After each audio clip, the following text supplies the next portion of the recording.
Se está celebrando en varios teatros de París el Festival Don Quijote, que trae a la capital francesa desde hace 25 años una selección de las obras más destacadas del panorama teatral español.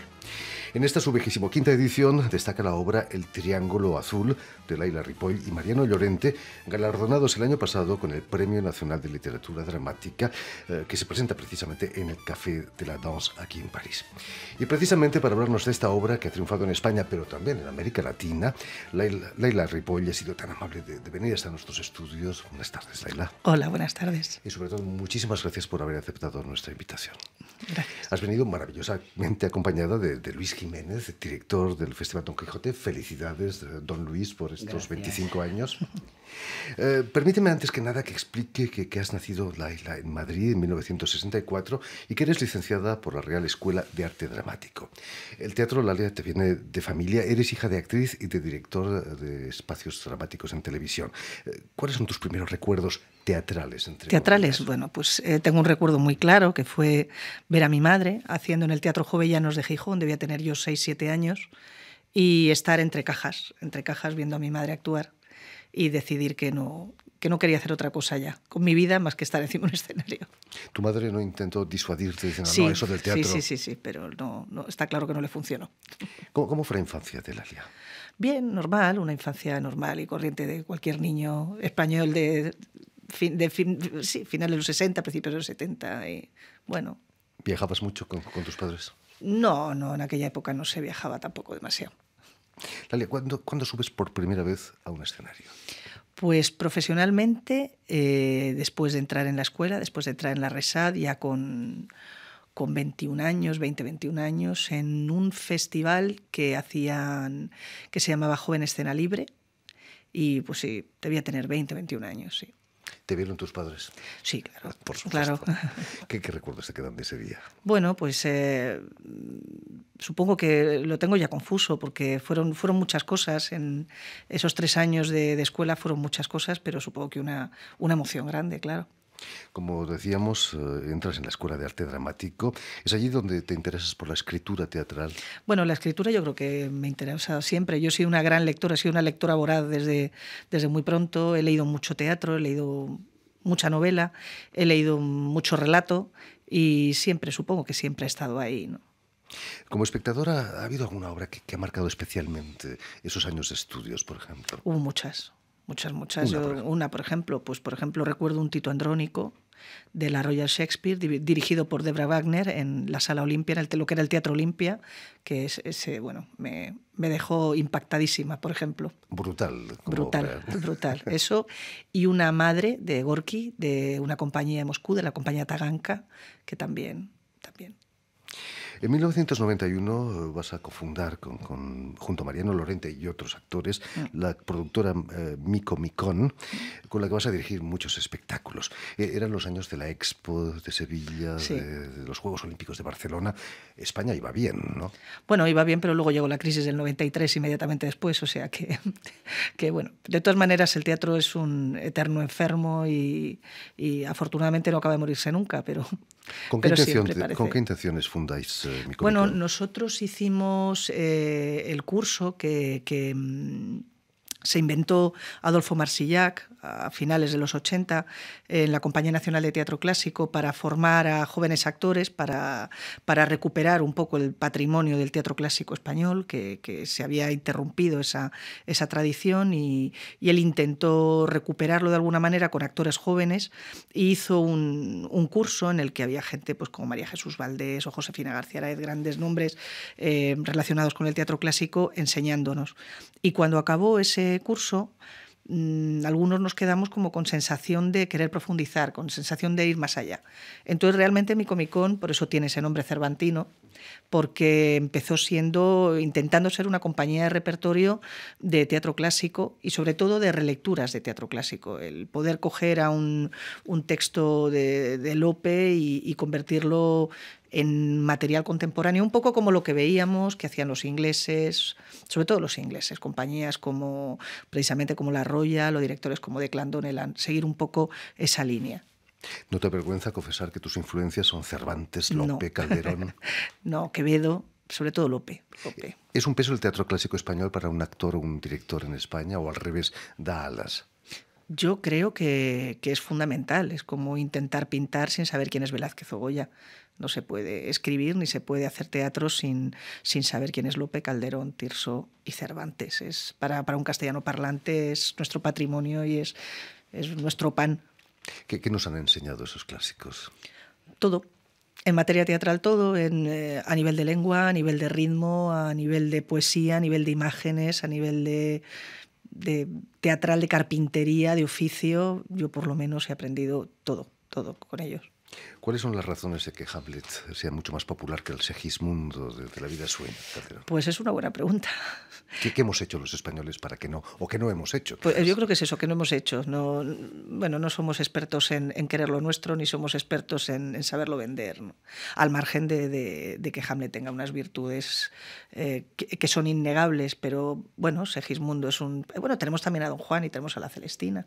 Don Juan sí es un personaje que ha traspasado fronteras y se ha convertido ya en un arquetipo, pero hay personajes muy grandes en nuestra literatura y piezas extraordinarias y mucho buen teatro. Si España iba bien en el 92, las cosas se torcieron ahí en los 2008. ¿Cómo vivisteis esos duros momentos de la crisis para todos? Bueno, la verdad es que fue como... ha sido muy poquito a poco, muy poco a poco.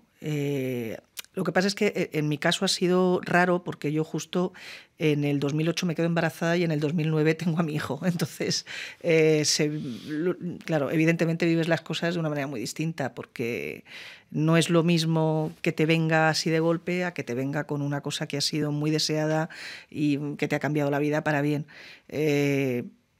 Entonces, siempre decimos que los niños vienen con un pan debajo del brazo. En el caso nuestro, el pan se lo comió. y bueno, pues se comió el suyo y el de todos los demás. Pero claro, lo vives personalmente de una manera distinta. Ahora bien, ya al margen de la cosa ya afectiva y personal, la dureza de los tiempos no hay recuerdo. Yo no recuerdo nada parecido. ¿Sufrió particularmente el mundo del teatro? Muchísimo y lo seguimos sufriendo. Y no levantamos cabeza. Es algo muy triste ver a compañeros de profesión pidiendo en el metro. Eso es algo, bueno... trágico. Es algo trágico, sí, no, se está pasando muy mal, se está pasando francamente mal. Peor lo pasaron los deportados españoles en el campo de Mauthausen, ¿no? Sí. ¿Cómo nace la idea de una obra sobre los españoles en Mauthausen? Triángulo Azul. Pues es un proyecto ya que llevamos ya más de 10 años con él. Esto aparece sobre todo a raíz del descubrimiento de un libro de Benito Bermejo, que es Francisco Boix, el fotógrafo de Mauthausen. Hace ya más de 10 años de esto. Entonces, esa historia es que los españoles, al margen de no vender a Lope y a Calderón, tenemos un problema que es que somos amnésicos. Entonces, todo lo que es la historia contemporánea es como si para nosotros no hubiera existido, la desconocemos completamente. Y de pronto descubrir que en los campos de concentración alemanes había habido esa cantidad de españoles y el papel que jugaron fue para nosotros una revelación, porque bueno, sí nos sonaba que al campo de Mauthausen le llamaban el campo de los españoles, que había unas escaleras en una cantera, eso son cosas que has oído, pero tampoco sabes más. Entonces, cuando empiezas a profundizar en el tema y te enteras de la importancia que tuvieron esas personas, y que fueron más de 7.000 personas, que no fueron una ni dos, bueno, pues te pica la curiosidad, empiezas a investigar y tras muchos años de investigación aquello se empieza a convertir en la necesidad de darle forma teatral y surge el Triángulo Azul y surgió la coproducción con el Centro Dramático Nacional y hasta hoy. Hay que tener arrestos para en un campo de concentración como Mauthausen ponerse a cantar, a actuar. Hombre, esta gente venía ya muy quemada de 3 años de guerra, habían perdido una guerra, habían cruzado los Pirineos en mitad de la nieve, habían estado en un campo de concentración francés, en fin, estaban ya curados de espanto. Entonces sabían que lo único que les podía mantener con vida era tener la moral alta y estar cohesionados, y eso es lo que intentaron trabajar. Y organizarse muy bien y ser muy solidarios unos con otros como grupo nacional, y eso es lo que más o menos les mantuvo. Curiosamente, la última novela traducida al francés de Javier Cercas está dedicada al presidente que fue presidente de la Amical de Mauthausen. Sí. Y nunca estuvo en Y Mauthausen. nunca estuvo Enric Marcos, sí. ¿Cómo pasó eso? Cuéntanos. Bueno, eso fue también fue Benito, el historiador, el que nos dio a conocer al personaje de Francisco Boix y la historia de los españoles de Mauthausen, fue el que descubrió que Enric Marco no había estado nunca allí, ¿no? O sea que es algo muy doloroso. Porque una persona se inventa esta biografía, porque una persona... No, había mucho deportado que sabía que este hombre, ¿no? Hace poco, hablando con los familiares de un deportado de Zaragoza, decían, no, mi padre le decía, a ver, ¿tú dónde estuviste? ¿Y tú de quién eras amigo? Porque yo me conocía, ¿dónde dices tú que a todo el mundo? O sea, que había mucha gente que intuía que este hombre no había estado nunca. Era agua pasada ya, ¿no? Sí.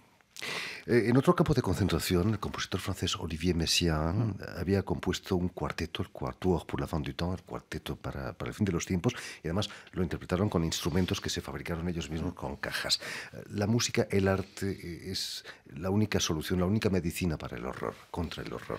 Bueno, los españoles en el campo de Mauthausen no intentaron hacer arte. O sea, hicieron una revista.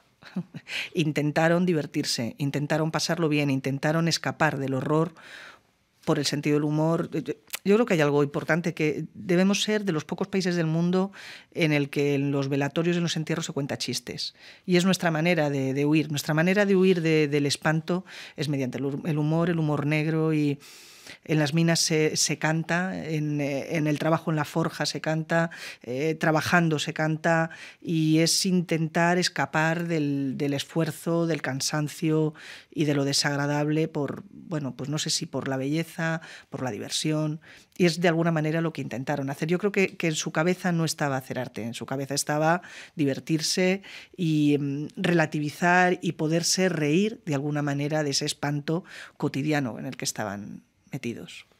Con el Triángulo Azul refrescáis la memoria, una memoria reciente que se olvida muy fácilmente. Estamos viendo en Estados Unidos las elecciones han llevado a poder a alguien que no se puede comparar a Hitler, pero que está casi en la misma línea del racismo y de la intolerancia. El teatro puede ser una especie de revulsivo, anti-olvido. Sí, lo que pasa es que el teatro llega a muy poquita gente. El teatro no es el fútbol, no es ni siquiera el cine, ¿no? Entonces, llega hasta donde llega. Pero sí, yo creo que el teatro es un arma de reflexión desde los griegos, ¿no? Es una cosa que no es de ahora. Pero el problema es eso, que llegamos a poquita gente, sí. Con el Triángulo Azul habéis llegado incluso a América Latina, ¿no? No, América Latina no se ha representado, sí se ha traducido a varios idiomas en Estados Unidos, se está traduciendo ahora mismo, y sí que el texto se ha estudiado en universidades latinoamericanas, y bueno, creo que hay ganas de montarla por allí en algún lugar. Lo que pasa es que nosotros todavía no hemos viajado a Italia, ahora aquí a París, y en España sí nos hemos recorrido toda España. Me dirijo ahora a Luis Jiménez. Muchas felicidades de nuevo por esos 25 años frente a este festival que hiciste nacer, ¿no? Cuéntanos, ¿cómo nace el Festival Don Quijote? No, el festival nació, en un principio creé la compañía Zorongo, cuando yo salí de la escuela de Lecoq y de Philippe Collier. Son escuelas de teatro francesas aquí en París. Justo ya con la idea clara de crear una compañía para la difusión del teatro en español. Entonces, ahí nació. Había un organismo francés que era Eurocreación, conocía mi proyecto de compañía ya creada y me llamaron para formarme en un máster de gestión cultural europea. Y lo curioso de este máster es que se hizo en varios países, se hizo en Francia, se hizo en Bélgica, se hizo en Suiza, en Alemania, y duró un año. Y mi proyecto era ya el festival, el primer encuentro en lengua española. Presenté como proyecto para hacer este máster. Y la evaluación final, con expertos profesionales de la UNESCO, del Consejo de Europa y del Ministerio de Cultura francés, se hizo en el Centro Europeo de Delfos. Entonces yo digo que los dioses, parece ser, de Olimpo nos protegen un poquito. Espero que nos sigan escuchando y que nos sigan protegiendo, ¿no? Pero nació así el festival. ¿Con qué dificultades te encuentras para atraer a gente interesante del mundo del teatro español a París? Mira, en este momento estamos en lo que yo digo en una resistencia utópica. Los molinos son enormes, el viento es enorme, es un vendaval, o sea, No hay nada que se pueda comparar, ya lo decía Laila antes. O sea, no es normal que podamos hacer un festival con 2 coproducciones del CD en español, con un autor como Mayorga, por un detalle, simplemente con 35.000 euros, que es lo que tenemos en este momento de ayuda pública. Afortunadamente tenemos unas compañías que aman su profesión como nosotros o más. Tenemos un público que ama este festival, que respeta este festival, que adora el trabajo que estamos haciendo y que saben lo que cuesta. Entonces el público está respondiendo. Una solidaridad que evidentemente no llega a cubrir, pero es una solidaridad que nos llena las salas y que compartimos profundamente con ellos. Lalia, ¿qué significa para Lalia Ripoll presentar su Triángulo Azul aquí en París? Pues